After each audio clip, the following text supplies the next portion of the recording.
The key fob not detected error in Chrysler Pacifica models from 2017 to 2023, including hybrids, is a common problem. It means your car isn't recognizing the key fob's signal.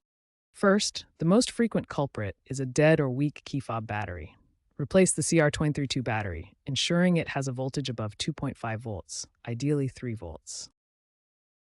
If battery replacement doesn't work, the issue might be with the radio frequency hub or its antennas. This hub communicates with the key fob. External interference or internal faults can disrupt this communication, requiring a reset or, in some cases, module replacement. Use an OBD2 scanner to check for codes like P05113 or U0140 to confirm. To reset the RF hub, start with models without push-button start. Insert the key into the ignition and turn it to the on position without starting the engine. Next, press and hold the brake pedal for 10 to 15 seconds. This may reset the module.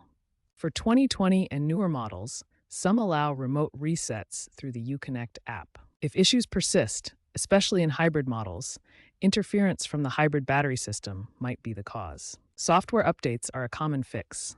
Chrysler has issued recalls like ENSA ID 24456 and TSBs like Chrysler Bulletin 23-0225 to address software glitches causing battery drain or false errors. If DIY attempts fail, a dealer can reprogram the RF hub or replace faulty antennas or modules, costing between $300 to $600.